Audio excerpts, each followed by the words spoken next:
Bismillahirrahmanirrahim. Assalamualaikum warahmatullahi taala wabarakatuh. Selamat pagi, salam sejahtera, salam satu Malaysia. Diharapkan semua pelajar satu Melati dalam keadaan yang sihat-sihat sahaja dan dijauhi daripada wabak dan gejala COVID-19. Okay, so hari ini merupakan kelas pertama satu Melati bersama saya untuk mata pelajaran reka bentuk dan teknologi. So saya difahamkan sebelum ni kelas yang mengajar adalah Cikgu Siti Fatimah dan Ustaz Eddie dan dipantau oleh Cikgu Salina. Okey, so hari ni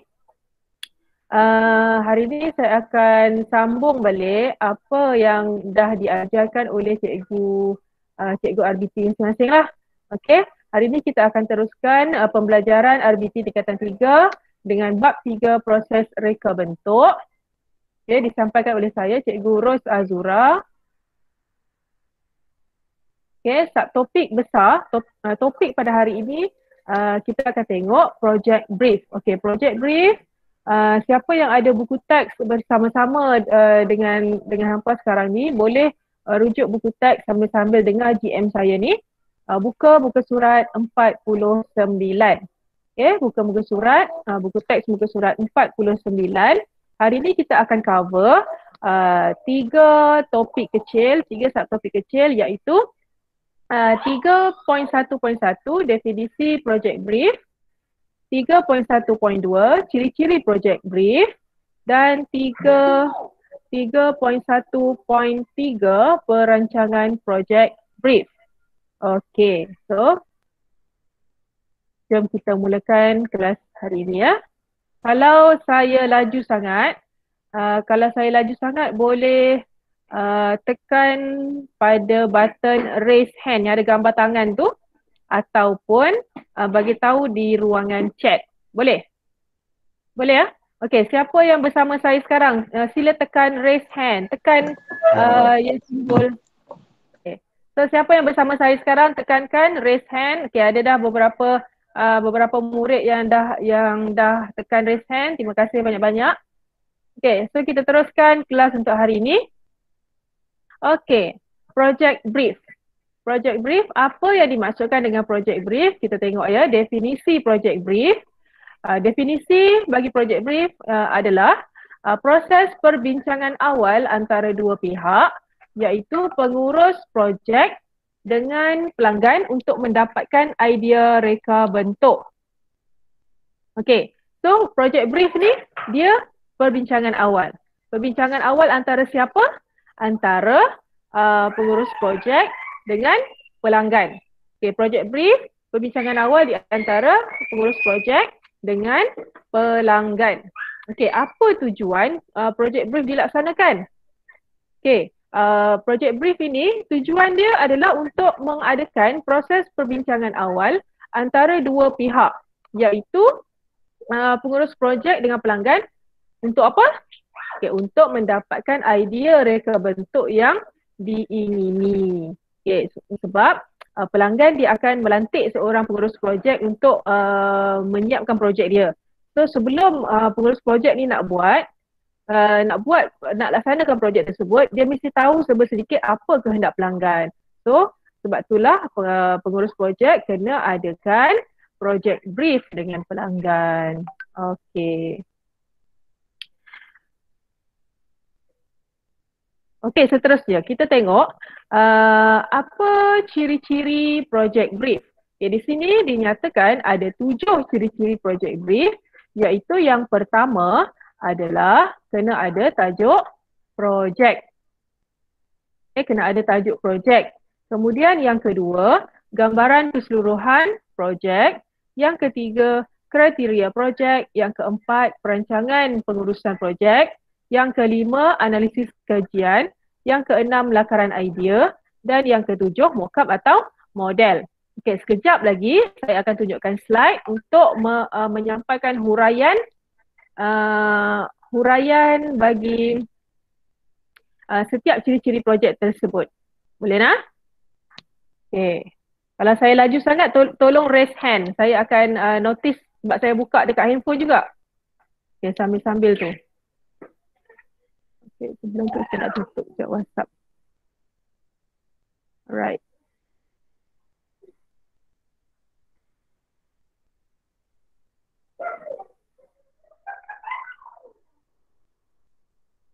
Okay, kita tengok ciri project brief yang pertama adalah tajuk projek. Okay, ingat untuk membuat satu projek, dia mesti, yang paling penting sekali mesti ada tajuk projek. Tajuk tersebut mestilah spesifik. Okay, spesifik. Spesifik tu maksudnya dia kalau kita nak buat bag, kita letak tajuk. Mesti ada perkataan bag, bag apa-apa-apa. Kena spesifik lah, kena tepat. Jangan main bahasa yang jiwang-jiwang tu sampai kita tak tahu sebenarnya apa tajuk projek kita. So tajuk tu mesti spesifik. Kemudian tajuk akan memberi gambaran bentuk dan fungsi produk yang akan dihasilkan. Okey, contohnya macam saya letakkan dua contoh gambar. Okey, dua contoh gambar. Ada satu gambar pisau lipat, satu lagi gambar bukan. So kita tengok, okay, gambar pisau lipat tu terus letak dia punya tajuk projek, pisau lipat pelbagai guna. Okay, pisau lipat pelbagai guna, tu tajuk projek dia. So bila kita dengar je, nanti bila pelanggan dengar je nama pisau lipat pelbagai guna tu, maksudnya pisau lipat ni dia ada pelbagai guna. Maksudnya dia mesti ada, bukan setakat pisau biasa saja, dia mesti ada banyak lagi function lain. Okay, seterusnya gambar yang kedua. Okey, gambar yang kedua adalah tajuk dia letakkan tajuk rak, pisau dan buku. Okey, rak, pisau dan buku.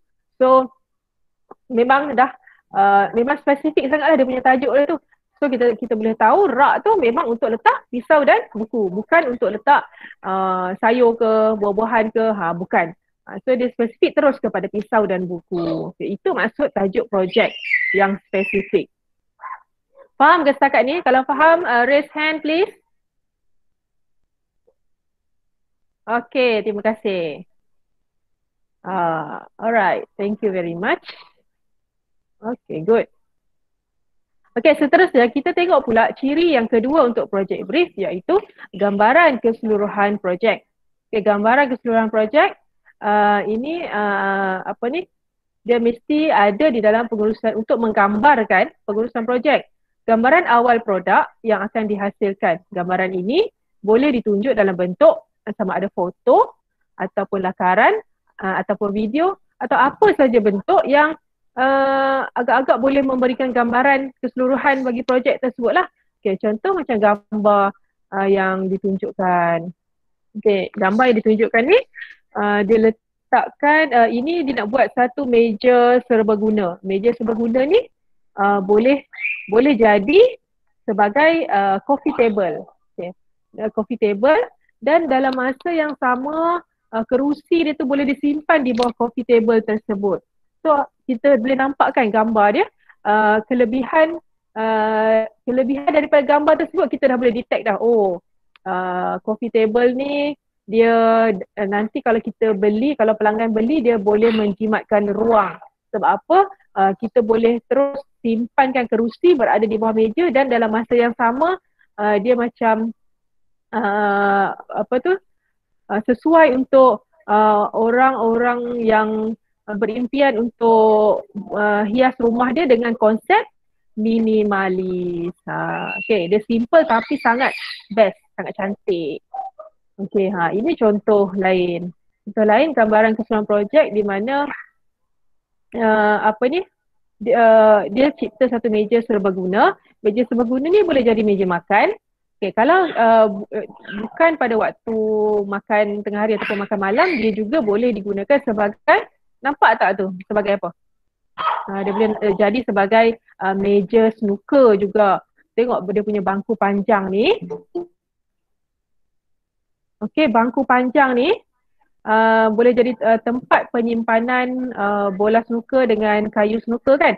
So bila kita nak guna untuk makan malam, kita boleh turunkan penutup dia, so dia jadi jadi bangku panjang lah. Itu contoh gambaran keseluruhan projek. Okey, ciri yang ketiga iaitu kriteria produk. Okey, kriteria produk mestilah ada ciri-ciri yang perlu ada pada produk yang diingini. Dan kriteria produk ini boleh merujuk sedia ada sebagai rujukan. Okey. Seterusnya, ciri yang keempat, perancangan dalam pengurusan projek. Okey, perancangan dalam pengurusan projek untuk menentukan skop kerja, kos pengeluaran, masa, jadual kerja, kaedah pembinaan, pembahagian tugas dan lain-lain. Okey, ia juga untuk menghasilkan kertas kerja yang lengkap berkenaan dengan projek yang akan dihasilkan. So maksudnya kat sini, bila seseorang pengurus projek itu dia nak buat satu projek, so dia mesti merancang. Okay, mesti merancang dengan teliti apa flow projek yang nak dibuat. Okay, so apa yang kena ada dalam perancangan tersebut? Dia mesti ada skop kerja. Skop kerja ni maksudnya kalau dia lantik siapa pengurus, siapa bendahari, siapa setiausaha, siapa tukang, maksudnya dekat situ kalau bendahari mestilah dia akan uruskan bahagian kewangan, betul tak? Kalau setiausaha pula mestilah dia akan uruskan bahagian surat menyurat ke ataupun permohonan ke sana ke sini ke. Lepas tu kalau tukang pula tugas dia untuk membeli barang, untuk membeli barang dan menghasilkan projek tersebut. Okey, kemudian kena ada kos pengeluaran. Kos pengeluaran ni sangat penting supaya bila sesuatu projek dilakukan, projek dia tidak terkeluar, maksudnya dia tak over budget. Dia tak over budget. Kemudian masa, masa dan jadual kerja. Jadual kerja ni sangat penting. So maksudnya biasanya pengurus projek dia kena sediakan satu jadual GAN, jadual carta GAN. Carta GAN ni fungsi dia untuk menetapkan perjalanan sesuatu projek itu adakah dia mengikut frame time, mengikut jadual masa ataupun tidak. Okay. Kalau ikut frame time tu insya-Allah dia punya perjalanan projek dia lancar lah. Okay. Kemudian kena ada kaedah pembinaan, pembahagian tugas dan lain-lain. Okay. Okay, ciri yang kelima kena ada analisis kajian.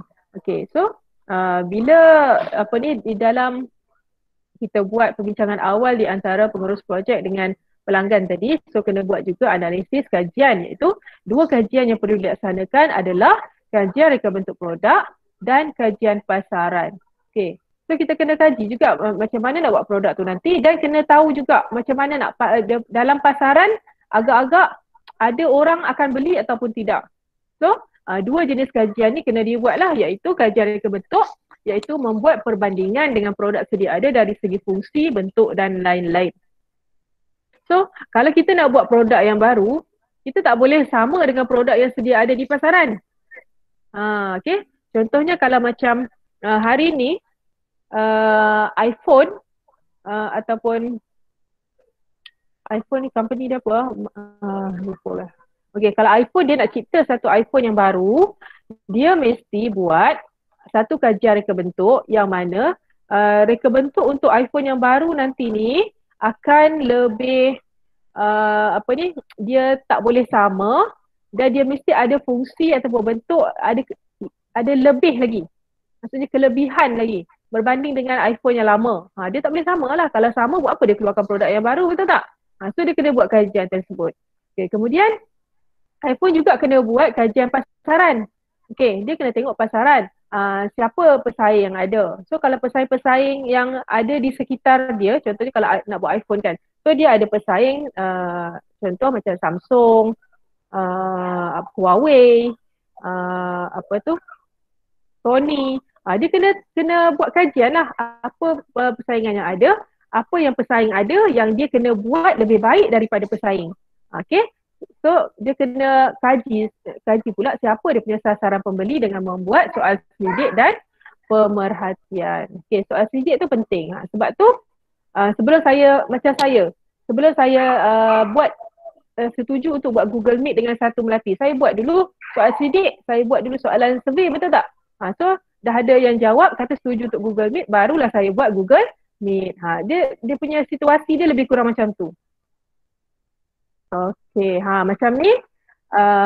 Ini adalah beberapa contoh produk. Ada 1, 2, 3, 4, 5, 6, 7. Okey, ada 7 jenis baby car seat. So, ini antara contoh kajian yang dibuat untuk kajian dari segi reka bentuk dan pasaran.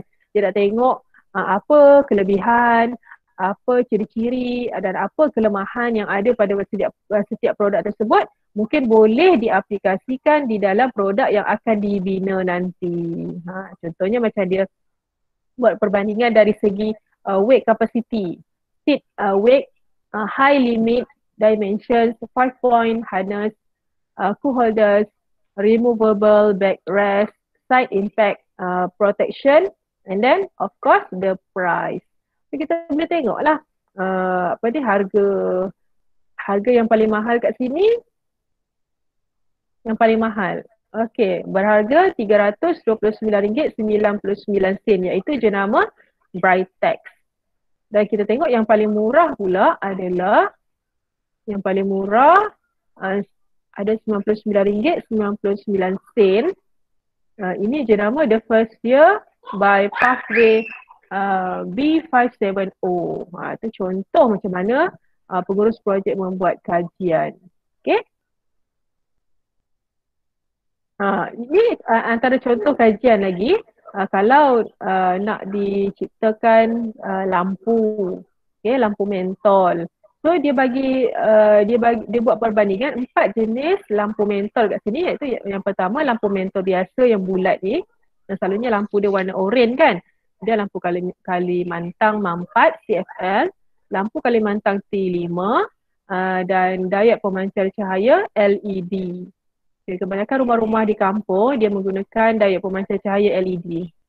Okay, ini antara contoh-contoh macam mana dia buat perbandingan, iaitu dari segi kadar kuasa watt, harga pasaran dan juga jangka masa ketahanan lampu-lampu tersebut. Okay. Setakat ni okey ke? Kalau okey, tolong raise hand please.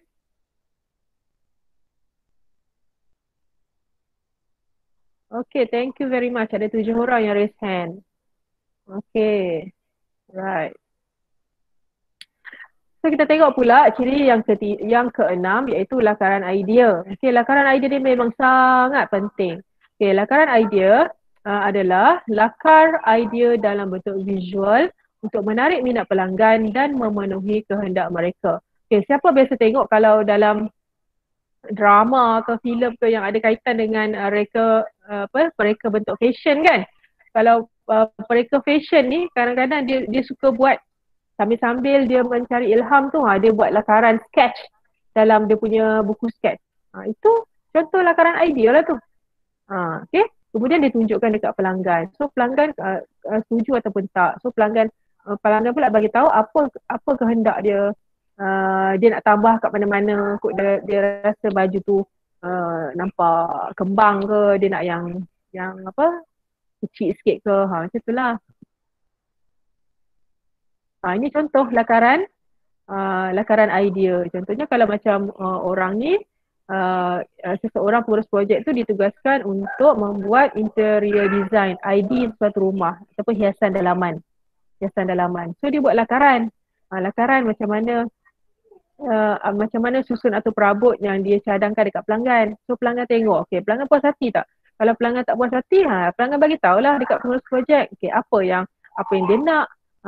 Dia tak mau meja makan kat situ ke, dia nak katil letak di sebelah tingkap ke. So bila dia sampaikan apa kehendak dia kepada pengurus projek, so pengurus projek akan ubahlah lakaran tersebut. Okay, faham? Harap faham lah. Itu contoh lakaran idea. Okay. Seterusnya ini adalah ciri yang ketujuh, iaitu bina mockup ataupun model. Okay. Okay. So bina model olokan yang diperbuat daripada bahan secara semula, kayu, gabus, span, polistrina, kertas dan lain-lain. Mockup ini adalah mockup adalah model olokan. Okey, maksudnya dia bukan real tau. Tapi model olokan ini dia boleh sama ada berfungsi sepenuhnya ataupun separuh berfungsi. Okey, contoh kalau macam pemaju, pemaju perumahan dia mereka biasanya nak jual rumah, betul tak? Tapi jual rumah itu sebelum rumah itu siap. Okey, so sebelum rumah itu siap, mereka perlu mencari pembeli rumah untuk mendapatkan sumber kewangan supaya rumah itu dapat disiapkan mengikut jadual. So macam mana dia buat? Macam mana dia nak jual? Dia kena bina mock-up dulu, bina model. Okey, bina model ataupun mock-up. So bila dia nak jual, dia kena buat satu model model perumahan yang lengkap supaya bila pelanggan datang tengok ke dia punya expo ataupun pameran perumahan, pelanggan boleh nampak bayangan, bakal pembeli boleh dapat bayangan. So sama macam tu. Dia buat dulu model rumah kecil-kecil susun dan beri gambaran macam mana kalau rumah tu dah siap nanti rumah tu akan jadi macam mana. Macam tu lah. Okay. Kita tengok contoh ini adalah contoh perumahan yang model rumah, model olokan rumah yang nak dijual. So dia nak tunjuklah rumah ni ada satu bilik saja dan dia lebih kepada open concept. Open concept ni maksudnya dia tak banyak dinding. So ruang tamu nanti akan bersambung dengan ruang makan. Macam itulah. Okey, untuk gambar yang di sebelah kanan ni pula, ini adalah model olokan boat ataupun boat lah, boat motorboat. Okay, motorboat. Dia tunjukkan bentuk model olokan untuk menghasilkan motorboat tersebut. Okey, faham tak setakat ni? Saya laju sangat tak? Tak ada yang... Okay, Muhammad Suhaimi raise hand. Thank you. Kalau ada masalah apa-apa, bagi tahu saya dekat ruangan chat ataupun raise hand, saya akan notice. Okay. So, kita tengok apa yang dimaksudkan dengan mock-up. Mungkin ada yang mungkin ada yang pernah dengar, mungkin ada yang tak pernah dengar. Okay, Siti Amrah kata okay je, tak laju. Okay, thank you. Okay, mock-up adalah model olokan sebelum menghasilkan produk sebenar. Model olokan sebelum menghasilkan produk sebenar, ia dapat memberi gambaran awal produk dari segi saiz, keseimbangan, rupa bentuk, warna, ergonomik dan lain-lain. Okay, mock-up juga boleh dibina ikut saiz sebenar atau berskala. Okay, so maksudnya kalau kita nak bina mock-up ni ikut kepada kesesuaian. Kalau sesuai untuk bina ikut saiz sebenar, silakan. Kalau sesuai untuk buat dalam skala tertentu, okay, buat dalam tu. Tapi kalau macam kita nak buat mock-up rumah, of course lah kita tak boleh ikut saiz sebenar, betul tak? Kita perlu buat mock-up yang berskala. Okay, kemudian model pula, apa yang dimaksudkan dengan model? Dua jenis iaitu model separa berfungsi dan model berfungsi sepenuhnya. Okay, ada dua jenis model, iaitu model yang pertama model separa berfungsi dan kedua model berfungsi sepenuhnya. Okay. Model juga boleh dibina ikut saiz sebenar ataupun ikut skala. Okay, model berfungsi sebenarnya menyerupai objek sebenar. Okay. Okay, ini contoh mock-up dengan rupa bentuk produk yang sebenar. So, pada asalnya, okay, ni nampak macam betul kan? Nampak macam sama kan, kiri dan kanan. Okay, tapi sebenarnya dia berbeza. Apa yang membezakan dia? Okay, katakan pengurus projek akan buat satu bangku. Bangku macam ni. Okay, bangku ini kita panggil bangku apa ya? Bangku rendah, bangku duduk.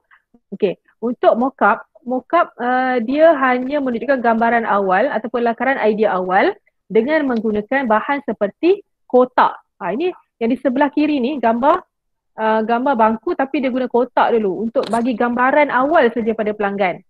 Okey. Dan di sebelah kanan ni ini adalah ini baru produk yang sebenar. Dia gunakan kayu. Kayu and then dia dah buat kemasan, dia dah sapu shellac bagi cantik. Ini baru produk yang sebenar yang ready to say, ready untuk dijual. Okey dah. Okay. So itu adalah saya nak bagi tahu mockup yang menggunakan saiz sebenar.